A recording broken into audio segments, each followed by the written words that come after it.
Segunda sugestão: valorize a sua situação no momento. Essa sugestão, irmãos, é muito importante. Sabe por quê? Porque, por mais complicada que sua vida possa estar, infelizmente, nesse velho sistema, a nossa situação sempre pode piorar. E daí, talvez quando apareça um novo e grande problema, talvez você olhando para o passado, talvez você diga: acho que antes a minha situação não estava tão ruim quanto eu imaginava. Ou eu era feliz e não sabia. Então, valorize a sua situação no momento. E terceiro, alguns de nós podem ter a tendência de sempre aumentar o seu problema. E quando acontece algo de ruim na sua vida, é como se todas as outras coisas boas perdessem o seu valor. Se nós temos essa tendência, lembre-se de uma fábula envolvendo um fazendeiro, um sitiante. Esse sitiante, ele tinha um cavalo no seu sítio, só um cavalo. Mas uma certa noite o ladrão veio e roubou o seu cavalo. Ele ficou desesperado, procurou o sábio da cidade, explicou a situação e disse: esta foi a pior coisa que poderia ter me acontecido. Aí o sábio pensou e disse para ele: talvez sim, talvez não. Aí ele não entendeu muito bem e voltou para casa. Aí passaram-se alguns dias, ele e seu filho encontraram 50 cavalos selvagens. Aí ele voltou no sábio e falou: olha, esta foi a melhor coisa que poderia ter me acontecido. Aí o sábio disse: talvez sim, talvez não. Aí ele voltou para casa. Passaram alguns dias e o seu filho foi tentar domar um cavalo selvagem, caiu e quebrou a perna.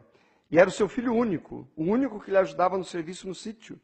Aí ele voltou no sábio e falou: não, agora sim, esta foi a pior coisa que poderia ter me acontecido. E novamente o sábio disse: talvez sim, talvez não. Aí passaram 2 semanas e o país desse sitiante começou a guerrear com o país vizinho. E todos os jovens da idade do seu filho foram convocados para ir para a guerra, menos o seu filho, porque estava com a perna quebrada. Aí ele voltou no sábio e falou: olha, esta foi a melhor coisa que poderia ter me acontecido. Os irmãos já devem estar imaginando qual foi a resposta do sábio.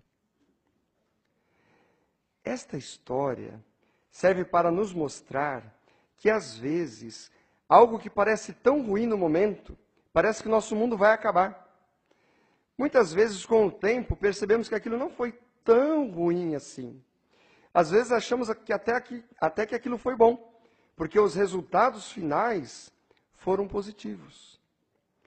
Então, essa história serve para nos ajudar a não ficarmos desesperados cada vez que um novo problema aparecer. Serve para nos ajudar a termos uma atitude positiva. Então, essas são algumas sugestões práticas que a organização de Jeová nos dá para nos esforçarmos para ter uma atitude positiva. E recapitulando, as 3 maneiras principais pelas quais nós obtemos o consolo de Jeová, você ainda se lembra delas? A primeira, a Bíblia. A segunda, a oração. E a terceira, a organização de Jeová. Estamos agora em condições de buscar e receber o apoio e a ajuda de nosso Pai amoroso. Agora, que dizer da segunda questão levantada? Que dizer de consolar outros Vamos fazer agora uma coisa diferente. Vamos ler o mesmo texto pela segunda vez. Só que, claro, com um novo enfoque. 2 Coríntios, capítulo 1, versículo 4. Segunda carta aos Coríntios, capítulo 1, versículo 4. Nós já lemos o final do 3, dizia o seguinte: e o Deus de todo consolo, que nos consola em toda a nossa tribulação, e note, para que possamos consolar os que estiverem em qualquer sorte de tribulação. Até aí está bom. Percebeu? A Bíblia vem dizendo que um dos motivos pelos quais Jeová nos consola é para que nós possamos também consolar outros. E já percebeu à sua volta, na congregação, quantos irmãos podem estar desanimados? Quantos irmãos são solitários? Alguns irmãos enfrentam conflitos internos, pensamentos inquietantes. Alguns irmãos estão cansados de lutar com as suas fraquezas, cansados da pressão no trabalho, na escola, querem desistir. Há também aqueles que sofrem devido à perda de um ente querido falecido. Tais irmãos precisam de consolo. Como poderemos ajudá-los? 1 Tessalonicenses 5,14 responde, por favor. Abra sua Bíblia. Primeira carta aos Tessalonicenses, capítulo 5, versículo 14.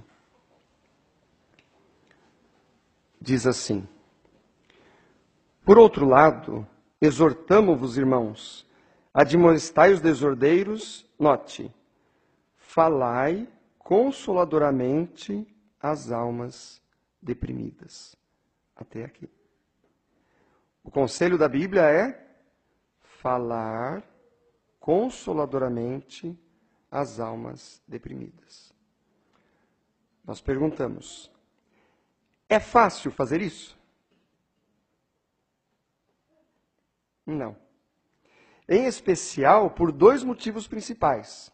Primeiro, somente quem passa por determinada dor é que consegue razoavelmente avaliar o que uma outra pessoa está passando numa dor parecida.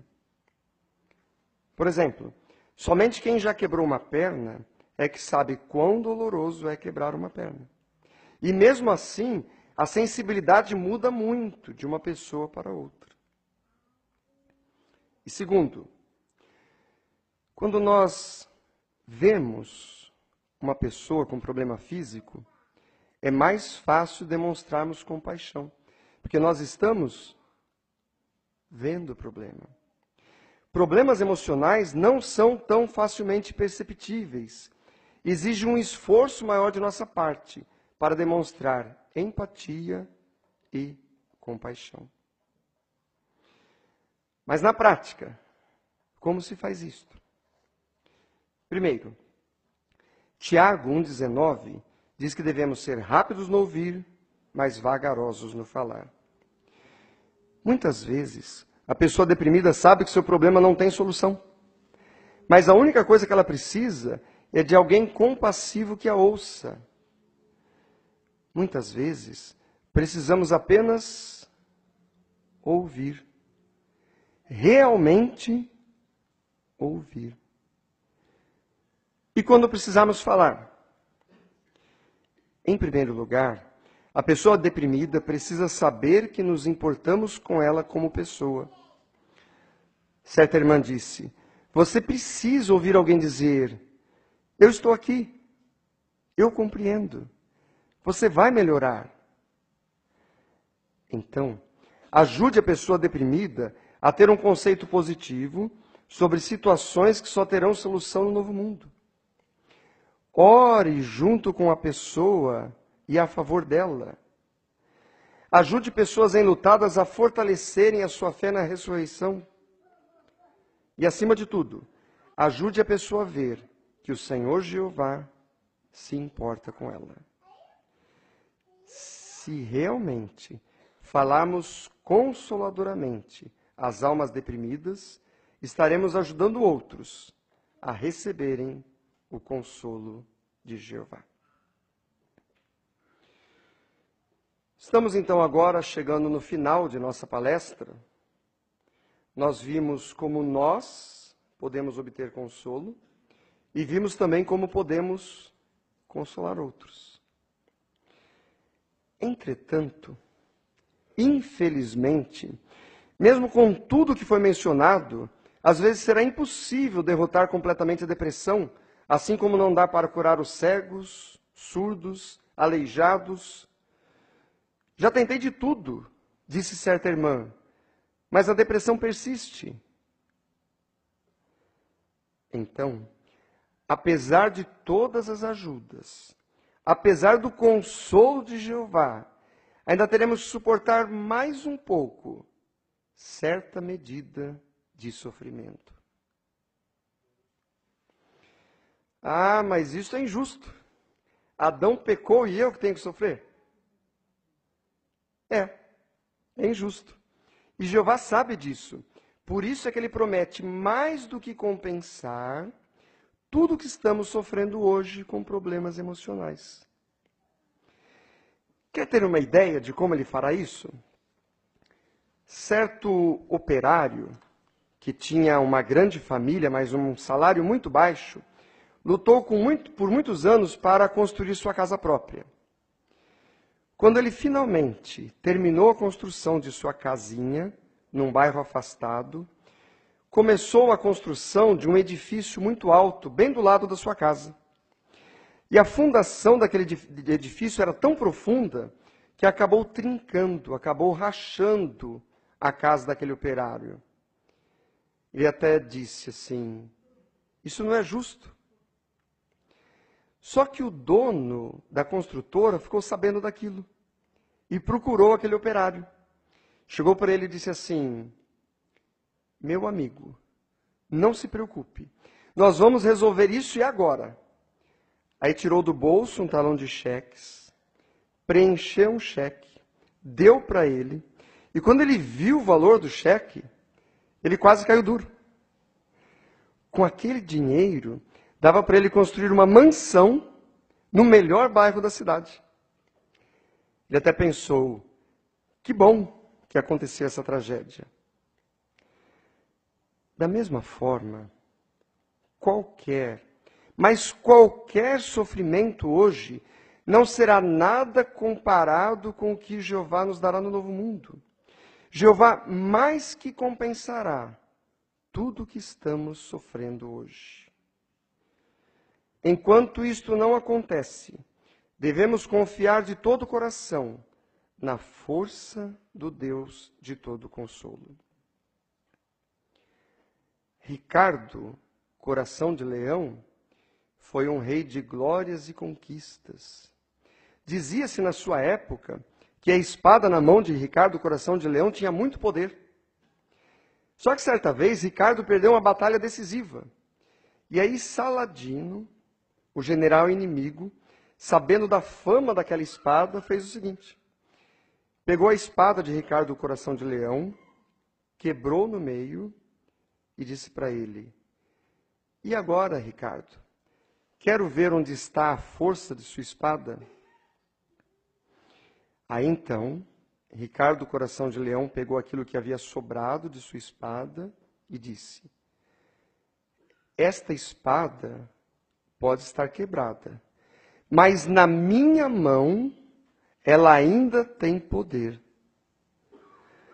Da mesma forma, problemas e ansiedades podem nos quebrar em sentido emocional, mas na mão de Jeová nós ainda temos poder. Com isto em mente, podemos aguardar com esperança e alegria o tempo em que Jeová acabará com toda a aflição humana. Porque lá, no novo mundo que Jeová nos promete e que está tão próximo, um sorriso no rosto sempre será o reflexo de um sorriso no coração.